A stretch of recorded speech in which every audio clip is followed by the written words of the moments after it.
Infection control society آپ کی صحت کے بارے میں آپ کی آگاہی کے لیے مختلف مضامین آپ کی سماعت کے لیے پیش کرتی ہے۔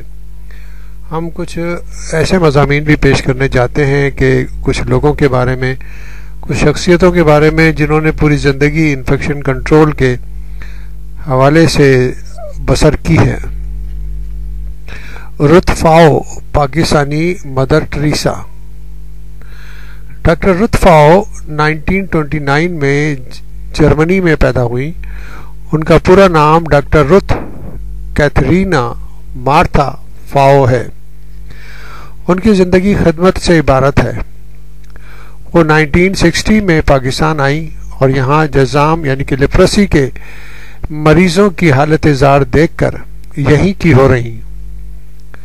کراچی میں مرض میں مبتلا لوگوں کی قسم پرسی نے انہیں ایک ابتدائی اسپتال کے قیام کی تحریک دی اور 1963 میں بیماری اور زمانے کے ہاتھوں ستائے مریضوں کے لیے ایک باقاعدہ اسپتال میری ایڈ لیپروسی سینٹر کی بنیاد رکھی، جو آج جدید خطوط پر کام کر رہا ہے، اور آج یہاں جذام یعنی کہ لیپروسی کے علاوہ ٹی بی اور آنکھوں کی بیماریوں کا بھی مفت علاج ہو رہا ہے۔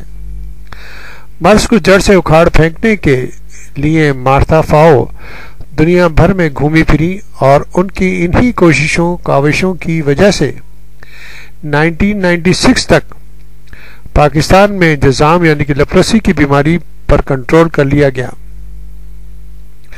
ان کی اعلیٰ خدمات کے اعتراف میں دنیا بھر سے انہیں ڈھیروں اعزازات سے نوازا گیا۔ حکومت پاکستان کی جانب سے بھی اعلیٰ اعزازات دیے گئے۔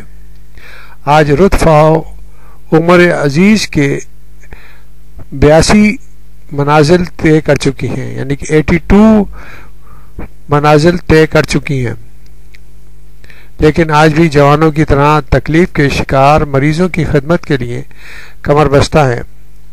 پاکستانی عوام ان کی خدمات کے اعتراف میں انہیں پاکستانی مدر ٹریسا کے نام سے پکارتے ہیں۔